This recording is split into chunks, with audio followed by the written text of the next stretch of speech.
여러분의 장점에 대해서 깊이 있는 성찰과 함께 장점의 내용을 어필해야 될 기회가 되게 많잖아요. 이럴 때 여러분 어떤 내용을 쓰시나요? 자소서를 보거나 이제 면접을 봐서 인터뷰를 좀 할 때 본인의 장점에 대해서 한번 말씀 주십시오 라는 질문을 이제 드려보게 되면 그게 조금 그만합니다. 그만해서 뭐 대표적으로 나오는 게 성실합니다. 뭐 부지런합니다. 도전 정신을 좀 갖고 있습니다. 뭐 이런 정도 느낌 정도거든요. 식사를 하신다는 거는 어느 경쟁을 뚫고 들어오는 거잖아요. 그러니까 상대편보다는 달라야 되거든요. 내가 갖고 있는 장점이 회사의 진행에 어떻게 영향을 미치고 어떻게 공헌하고 기여를 할 수 있겠는지 이 부분을 좀 사실은 언급을 하시는 게 더 중요하거든요. 오늘 여러분이 그러면 조금 더 자기 장점을 효과적으로 표현하는 방법, 그것이 있다면 좀 어떻게 해야 되는 것이 좋을지 이런 부분에 대한 이야기 같이 나눠보려고 합니다. 일단 제일 먼저 그것부터 일단 보셔야죠. 잘하는 게 뭡니까? 그러면 내가 잘하는 거가 뭡니까? 라고 질문을 받으면 할 수 있는 것들을 쫙 써보세요.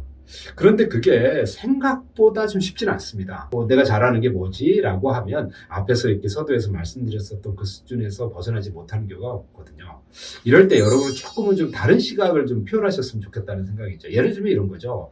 저는 술을 잘 먹고 잘 놉니다. 뭐 이런 식의 이제 표현을 좀 해봐요. 그러면은 사실은 사람들이 일반적으로는 본인의 장점이 잘 논다? 이런 것을 회사에 와서 강조를 한다? 이러면은 긍정적으로 생각을 못할 수도 있잖아요. 근데 그게 그렇지만은 않은 것이요. 여러분 이제 회사에서 어떤 직무를 맡느냐에 따라 좀 다른데 회사는 사실 여러 사람들하고 함께 어우러져서 일을 하는 공간이잖아요. 사실 잘 노는 것 자체는 상당히 중요한 역량 중에 하나입니다. 여러분 잘 놀려면은요. 어떤 능력이 필요할 것 같으세요? 잘 노시려면은요, 그 노는 행위에 일단 집중하는 것도 좀 있어야 되고요. 그러니까 집중력이 좀 있어야 됩니다. 그리고 그 노는 것이 혼자 노는 것도 있거든요. 혼자 놀기도 있고, 같이 놀기도 있는데, 일반적으로 이제 같이 놀 적에는 상대하고 호흡을 맞춰야 되는 것도 되게 좋습니다. 그래서 왜 우리 몰입이라는 단어도 쓰잖아요. 이게 회사 입장에서는 얼마나 큰 능력이겠어요. 잘 노는 것이 나하고 누구하고 잘 노는 것도 되지만 어떤 집단이 잘 굴러갈 수 있게끔 어떤 모임이 잘 굴러갈 수 있게끔 자기가 감초 역할을 하는 것도 되거든요. 여러분이 이런 것은요, 회사에서 보면은 팀워크로 해야 될 일들이 되게 많은데, 이런 팀워크가 원활하게 이루어질 수 있게끔 하는데 되게 중요한 영역이기도 합니다. 이런 분들도 봤습니다. 수학을 좀 잘하시더라고요. 수학을 잘하시는데, 이게 수학이 뭐 고등수학 이런 걸 하면 더 좋지만, 뭐 그런 게 아니고서라도, 이게 숫자 같은 거를 잘 기억하시는 분들이 있습니다. 저는 그런 거였으면 좋겠어요. 자소서에 저는 제 장점은 숫자를 잘 다룹니다. 또는 숫자를 잘 기억합니다. 이런 식의 느낌이거든요. 그러면 여러분 숫자를 잘 기억하면 회사에서는 어떻게 쓰이겠어요?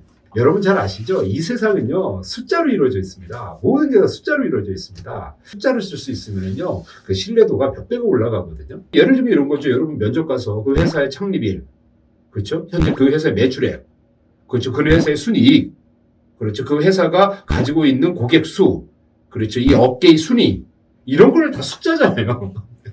어떤 분들은 이런 것들이 훨씬 더 쉬운 분들도 있으세요. 쉬운 분들은 그걸 좀 어필하셨으면 좋겠어요. 뭐 예를 들면 또 하나만 더 들어볼까요? 뭐 너무 무궁무진합니다, 사실은. 예를 들면 저는 사람들의 얼굴을 기억을 잘합니다. 이거 얼마나 큰 장점이에요. 기억을 잘해요. 얼굴 기억 잘하면 어떤 게 좋겠어요. 그렇죠. 한 번 얼굴을 보면 언제 봤는지 이런 것들이 이제 떠오른다는 거잖아요. 또 회사 내던 또 회사 외던 이럴 적에 이제 앞서서 이전에 만났던 사람 기억해서 그 사람의 이름도 불러주고 그 사람하고 나누었고 그 사람과 같이 했던 일도 같이 좀 나눠보고 이러면은 그 사람하고 지금 3년 만에 만났지만 3년의 그 텀이 순식간에 허물어지잖아요. 이게 만약에 고객이라고 생각을 해보세요. 지난번에 와서 나누었던 이야기들을 이야기해준다고 생각해보세요. 고객은 자기가 대우를 받는다는 느낌이 들잖아요. 이러한 그 요소들을 가지고서 어떤 식의 회사의 활동으로 접목할 수 있겠는지 이런 것들을 조금만 좀 보신다면 저는 되게 크게 도움이 되실 것 같아요. 뭘 잘하는지, 이 잘하는 거는 어떤 요인이 있었는지, 그리고 이러한 요인을 통해서 회사에서 또 어떤 걸 더 잘할 수 있겠는지 이런 부분을 같이 한번 생각해 보시면 되겠습니다. 자, 그렇게 자꾸 생각해 보시면서 여러분이 조금 더 자신의 장점을 충분히 어필할 수 있는 이런 느낌이었으면 좋겠습니다. 자, 여러분 수고하셨습니다.